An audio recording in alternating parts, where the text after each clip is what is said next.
इस लाइन के बगल में ये पार्टिकल आया, फिर दूसरा वाला, फिर पहला वाला। यहाँ पर देखेंगे तो फिर इस वीडियो में हम बात करेंगे सॉलिड स्टेट केमिस्ट्री के बारे में। जैसा कि आप सभी को पता होगा, केमिस्ट्री पर एक चैप्टर होता है सॉलिड स्टेट का, जिसके हम केमिस्ट्री के बारे में पढ़ते हैं। तो इस पे एक पूरा सीरीज बनने वाला है, जिस पर कुछ थ्योरी होगा, कॉन्सेप्चुअल थ्योरी होगा। उसके बाद उस पर जो एग्जाम पर, एंट्रेंस एग्जाम पर पूछे जाते हैं क्वेश्चन किस टाइप से, उस ऑल टाइप बेसिस पर यहाँ पर क्वेश्चन आपको मिल जाएगा। हेलो दोस्तों, मेरा नाम है योगेश साहू और आपका मेरे यूट्यूब चैनल योगेश केमिस्ट्री पर स्वागत है, वेलकम है।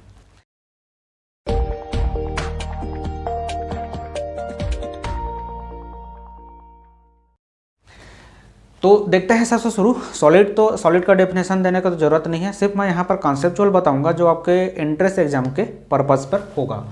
इसमें पहले हम लेते हैं क्लासिफिकेशन ऑफ सॉलिड के बारे में। सॉलिड को हम दो प्रकार से क्लासीफाई कर सकते हैं, एक होता है क्रिस्टलाइन और दूसरा होता है एमॉर्फस।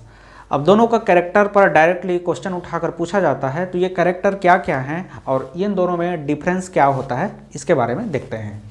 क्रिस्टलाइन के बारे में बात करते हैं तो इसमें जो पार्टिकल होता है, जिसको हम यहाँ पर कॉन्स्टिट्यूएंट भी बोल सकते हैं, और कॉन्स्टिट्यूएंट हो सकता है मॉलिक्यूल हो, अणु हो, या तो आयन हो, या तो कोई एटम हो। ठीक, एटम हो सकता है, मॉलिक्यूल हो सकता है, या तो आयन भी हो सकता है।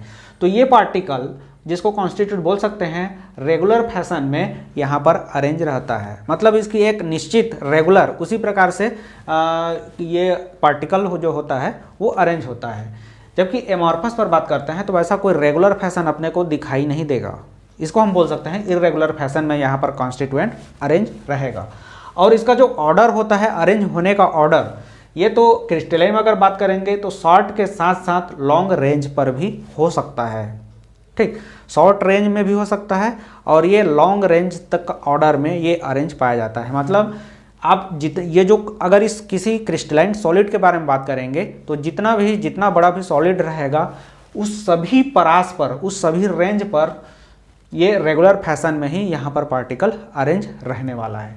जबकि एमॉर्फस पर बात करते हैं तो यहाँ पर जो पार्टिकल होता है केवल शॉर्ट रेंज में ही अरेंज रहेगा, इसलिए यहाँ पर कोई रेगुलर फैशन दिखाई अपने को नहीं देगा एमॉर्फस में। ठीक, अगला अगर इसके क्रिस्टलाइन के बारे में बात करते हैं तो यहाँ पर इसका जो शेप होता है, जियोमेट्रिक शेप, वो डेफिनिट होता है। एक निश्चित ज्यामितीय व्यवस्था पाई जाती है किसमें, क्रिस्टलाइन में।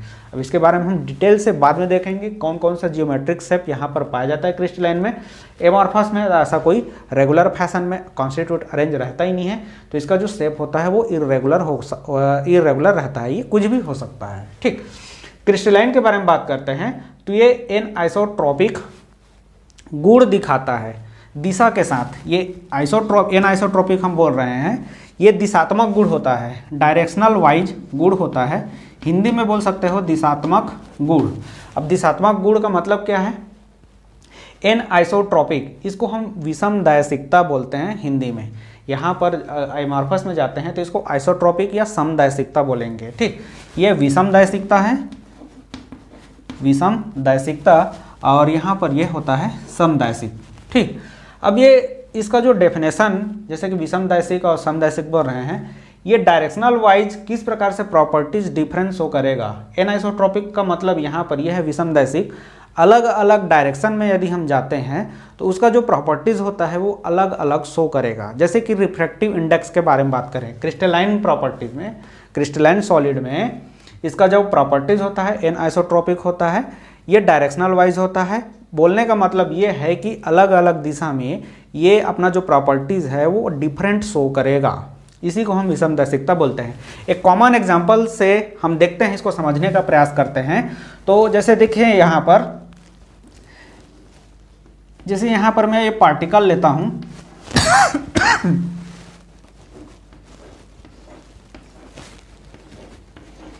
ये क्या है, कॉन्स्टिट्यूएंट है या पार्टिकल बोल सकते हैं। और आपको पता होगा ये अल्टरनेट ऑर्डर में हम इस प्रकार से, जैसे कि ये अल्टरनेट ऑर्डर में ये अरेंज है, जो कॉन्स्टिट्यूएंट है, दो डिफरेंट कॉन्स्टिट्यूएंट है जो इस प्रकार से अल्टरनेट ऑर्डर में अरेंज है।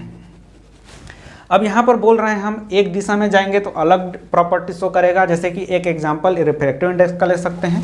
जैसे कि मैं इसको अगर इस डायरेक्शन में जाता हूँ, ठीक, इस डायरेक्शन में गया तो आप देखेंगे यहाँ पर एक पार्टिकल इस लाइन के एक साइड में दिख रहा है, जबकि दूसरा पार्टिकल डिफरेंट टाइप का जो पार्टिकल है वो इस लाइन के दूसरे साइड में दिख रहा है। अगर मैं इस डायरेक्शन में अगर जाने का प्रयास करता, ठीक, अगर मैं इस डायरेक्शन में जाने का प्रयास करता हूं तो आप देखिए एक साइड में ये सॉलिड टाइप से जो मार्क किया हूं और ये बड़ा वाला, ठीक, तो देखेंगे आप अल्टरनेटिव ऑर्डर में यहाँ पर अपने को देखने को मिल रहा है। इस लाइन के बगल में ये पार्टिकल आया, फिर दूसरा वाला, फिर पहला वाला, यहाँ पर देखेंगे तो ये, तो फिर ये, फिर ये। तो आप यहाँ पर देख सकते हैं डायरेक्शन वाइज यहाँ पर प्रॉपर्टीज डिफरेंट शो करेगा। रिफ्रैक्टिव इंडेक्स इस प्रकार के एग्जाम्पल में आते हैं एनाइसोट्रॉपिक के, ठीक। अगला एग्जाम्पल, क्रिस्टलाइन सॉलिड जो होता है एक्सरे डिफ्रैक्शन शो करता है। यदि इसको ग्रेटिंग इसका लेते हैं, ग्रेटिंग डिफरेंस लेते हैं, तो यहाँ पर crystalline solid grating difference show करता है, एक्सरे डिफ्रैक्शन शो करेगा। जबकि एमॉर्फस में ये एक्सरे डिफ्रैक्शन से आप यहाँ पर शो नहीं कर सकता। बोलने का मतलब ये है कि एक्सरे के द्वारा क्रिस्टलाइन सॉलिड का हम स्टडी कर सकते हैं, जबकि एमॉर्फस का एक्सरे डिफ्रैक्शन के द्वारा स्टडी नहीं कर सकते। आपको पता होगा एक्सरे का यूज कहाँ कहाँ पर होता है, बहुत ही जनरल नॉलेज का क्वेश्चन होता है। साइंस बेस्ड जो भी 10th लेवल का एग्जाम अगर पूछा जाता है तो वहाँ पर पूछते हैं एक्सरे का उपयोग कहाँ कहाँ होता है, तो आप बोलते हैं एक टूटी हुई हड्डी का पता लगाने के लिए और दूसरा क्रिस्टलीय यौगिक का अध्ययन करने के लिए, ठीक। तो ये दो एग्जाम्पल बनता है एक्सरे स्टडी का। तो यहाँ पर हम यहाँ पर क्रिस्टलाइन सॉलिड जो होता है वो एक्सरे डिफ्रैक्शन शो करता है। अगला देखते हैं इसका point, sharp melting point show करता है क्रिस्टलाइन। मतलब इसका जो हीट ऑफ फ्यूजन है, हीट ऑफ फ्यूजन या तो बोल सकते हो मेल्टिंग पॉइंट शार्प होता है क्रिस्टलाइन का। बोलने का मतलब ये है, शार्प का बोलने का मतलब ये है, जैसे कि मान लेते हैं किसी सॉलिड का यदि मेल्टिंग पॉइंट 100 डिग्री 0.1 है, तो जितना भी ये पार्टिकल रहे, सॉरी यहाँ पर जो जितना भी सॉलिड रहेगा वो सब के सब 100.1 पर ही क्या होगा, मेल्ट होगा ना। 100 डिग्री सेंटीग्रेड रहा तो वो मेल्ट नहीं होने वाला। इससे ज़्यादा हुआ तो पूरा का पूरा लिक्विड में चेंज हो जाएगा और यहीं पर ये क्या होता है, मेल्ट होना शुरू होता है। तो ये शार्प मेल्टिंग पॉइंट होता है, या बोल सकते हो स्पेसिफिक हीट ऑफ फ्यूजन इसके लिए होता है। किसके लिए, क्रिस्टलाइन के लिए। जबकि यहाँ पर देखते हैं एमॉर्फस के लिए, तो ये melt over a range of temperature, मतलब ये ताप के एक परास पर क्या होता है, मेल्ट होता है।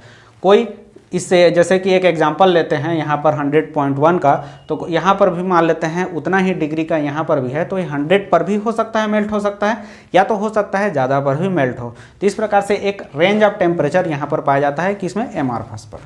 इसका यहाँ पर एक जो बहुत ही अच्छा पॉइंट है, इसको हम क्रिस्टलाइन सॉलिड को हम ट्रू सॉलिड के नाम से जानते हैं, जबकि एमॉर्फस को हम स्यूडो सॉलिड, या तो ये बहुत ही ज़्यादा क्वेश्चन पूछा जाता है, सुपर कूल्ड लिक्विड के नाम से भी जाना जाता है।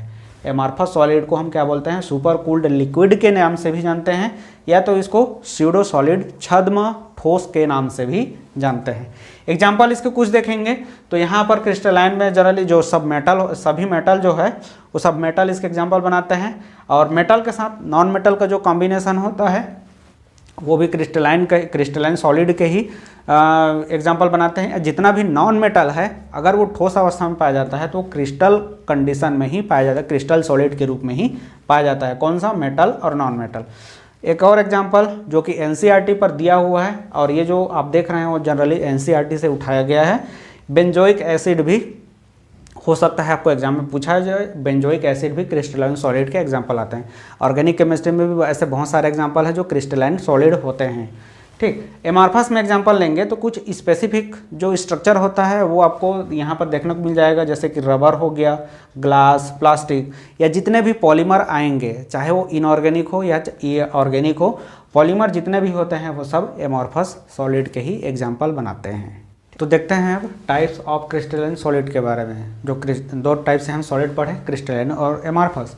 क्रिस्टलाइन सॉलिड को भी हम कई प्रकार से क्लासीफाई कर सकते हैं, जिसमें यहाँ पर देखते हैं 4 प्रकार से मेनली इसको क्लासीफाई किया गया है। पहला होता है आयनिक सॉलिड। आयनिक सॉलिड, इसमें हम देखेंगे इसका जो कॉन्स्टिट्यूएंट होता है, कॉन्स्टिट्यूएंट का मतलब होता है एटम, मॉलिक्यूल या आयन, उसमें से यहाँ पर क्या पाया जाएगा। कॉन्स्टिट्यूएंट यहाँ पर पॉजिटिव आयन और निगेटिव आयन का कॉम्बिनेशन होता है। किसमें, आयनिक सॉलिड में।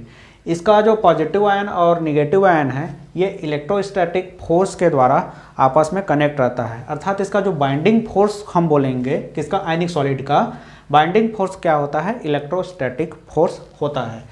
अगर इसकी कंडक्टिविटी के बारे में बात करते हैं, आयनिक सॉलिड की कंडक्टिविटी, तो इसकी कंडक्टिविटी अगर ये सॉलिड कंडीशन में है तो इंसुलेटर होगा, मतलब ये विद्युत के कुचालक होंगे। कब के कंडीशन में, जब सॉलिड कंडीशन में है तब के कंडीशन में।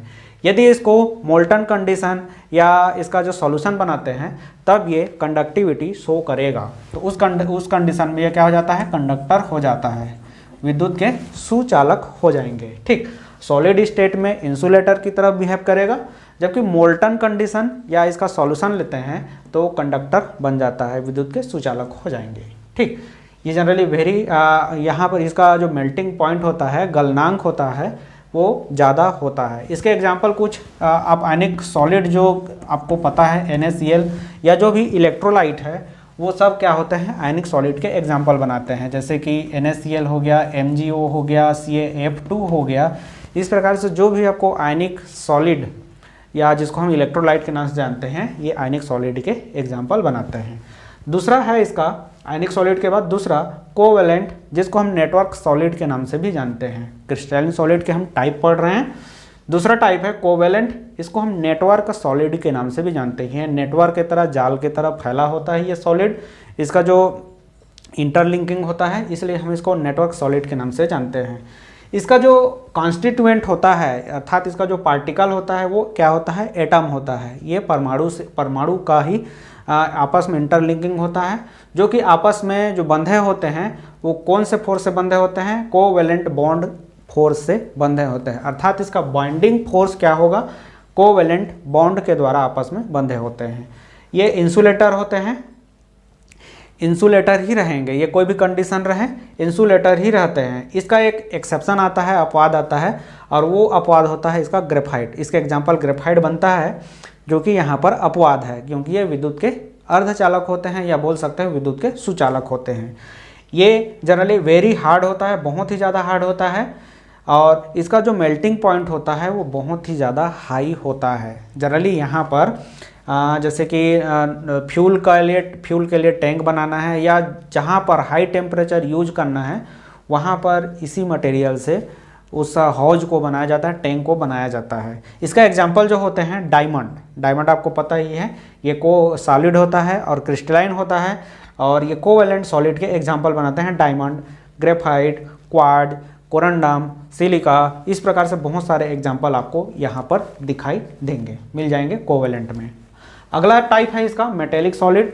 मेटेलिक सॉलिड का जो कॉन्स्टिट्यूएंट होता है या जो एटम यहाँ पर का पार्टिकल है वो पार्टिकल होता है पॉजिटिव आयन। सिर्फ ये पॉजिटिव आयन होता है इसमें, और इस पॉजिटिव आयन में एक मोबाइल इलेक्ट्रॉन का समुद्र पाया जाता है, मतलब वहाँ पर बहुत ही ज़्यादा मोबाइल इलेक्ट्रॉन प्रेजेंट रहते हैं पॉजिटिव आयन के साथ में। ठीक, इसको sea of mobile electron with positive ion इसका कॉन्स्टिट्यूएंट को कहा जाता है। ठीक, इसमें जो इसका जो बाइंडिंग फोर्स होता है वो होता है मेटेलिक बॉन्ड होता है, और इसकी कंडक्टिविटी के बारे में बात करते हैं तो ये चाहे मोल्टन कंडीशन हो या फिर सॉलिड कंडीशन में हो, दोनों ही कंडीशन में ये कंडक्टर की तरह बिहेव करता है, मतलब ये विद्युत के सुचालक होते हैं।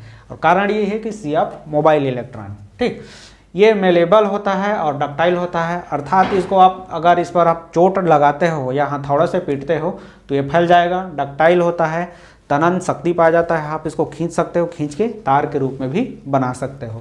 तो ये मेलेबल और डक्टाइल होता है कौन सा, मेटेलिक सॉलिड। इसका जो एग्जाम्पल होगा वो जितने भी मेटल आप जानते हो वो सब मेटेलिक बॉन्ड होता है, और जितने भी एलॉय मिश्र धातु ये सब मेटेलिक सॉलिड के एग्जाम्पल बनाते हैं। ठीक, अगला जो टाइप है वो है मॉलिक्यूलर सॉलिड। और मॉलिक्यूलर सॉलिड को हम तीन प्रकार से फिर से क्लासीफाई करते हैं। पहला होता है पोलर, दूसरा नॉन पोलर, और तीसरा हाइड्रोजन बॉन्डेड मॉलिक्यूलर सॉलिड। ये सब क्रिस्टलाइन एग्जाम्पल के ही, क्रिस्टलाइन सॉलिड के ही एग्जाम्पल है। इसमें पोलर में देखते हैं तो पोलर, इसमें जो यहाँ पर अब मॉलिक्यूलर सॉलिड के बारे में बात कर रहे हैं तो जो कॉन्स्टिट्यूएंट होगा वो क्या होगा, कोई मॉलिक्यूल ही होगा, कोई अणु ही यहाँ पर रहेगा इसका कॉन्स्टिट्यूएंट। और अगर पोलर मॉलिक्यूलर सॉलिड में बात करते हैं तो यहाँ पर पोलर मॉलिक्यूल रहेगा, नॉन पोलर में बात करते हैं तो नॉन पोलर, या तो फिर यहाँ पर नोबल गैस यहाँ पर इसका जो कॉन्स्टिट्यूएंट रहेगा। और हाइड्रोजन बॉन्डेड में ऐसा मॉलिक्यूल रहेगा जिसमें हाइड्रोजन बॉन्ड बनाने की क्षमता पाई जाती है। ठीक, ऐसा मॉलिक्यूल जिसमें हाइड्रोजन बॉन्ड बनाने की क्षमता पाई जाती है, अर्थात उस मॉलिक्यूल में कहीं ना कहीं फ्लोरीन या ऑक्सीजन या नाइट्रोजन प्रेजेंट रहेगा। ठीक, इसका जो बॉन्डिंग फोर्स है, बाइंडिंग फोर्स यहाँ पर डाइपोल डाइपोल इंटरेक्शन पाया जाता है किसमें, पोलर में। पोलर मॉलिक्यूलर सॉलिड में डाइपोल डाइपोल इंटरेक्शन के द्वारा आपस में बंधे रहते हैं, जबकि नॉन पोलर में बात करेंगे तो इसमें लंडन डिस्पर्सन फोर्स के द्वारा बंधा रहता है। और हाइड्रोजन बॉन्डेड मॉलिक्यूल में बात करते हैं तो यहाँ पर ये हाइड्रोजन बॉन्डिंग के द्वारा आपस से बंधा रहता है। इसका एग्जांपल देखेंगे, पोलर में HCl मिल जाएगा, SO2 मिल जाएगा। ऐसा कोई मॉलिक्यूल जिसमें जो पोलर कंडीशन में रहेगा आप उसको पोलर मॉलिक्यूल में लीजिएगा। नॉन पोलर या नोबल गैस जैसे कि H2, I2 इस प्रकार से अगर कोई सॉलिड दिया जाता है तो आप इसको नॉन पोलर मॉलिक्यूलर सॉलिड में ले सकते हैं। Dry ice CO2, dry ice किसको बोलते हैं, सॉलिड CO2 को बोलते हैं। तो ड्राई आइस भी किसका एग्जाम्पल बनाएंगे, नॉन पोलर मॉलिक्यूलर सॉलिड के, या कोई noble gas non polar solid के एग्जाम्पल बनाएंगे। उसी प्रकार से हाइड्रोजन बॉन्डेड में बात करते हैं तो H2O, जिसमें मैं बोला FO और N हो और सॉलिड कंडीशन में रहेगा, वो हाइड्रोजन बॉन्ड बनाने की क्षमता पाई जाएगी उसमें। तो इस प्रकार के example hydrogen bonded molecular solid के एग्जाम्पल बनाएंगे। H2O जिसको आइस के रूप में, ठोस के रूप में, ठोस अमोनिया, इस प्रकार से हम ले सकते हैं इसके एग्जाम्पल। ठीक, अब आइए देखते हैं इससे रिलेटेड आपके एंट्रेंस एग्जाम में कैसे क्वेश्चन डिज़ाइन किया जाता है, तैयार किया जाता है। आइए सभी प्रकार से देख लेते हैं।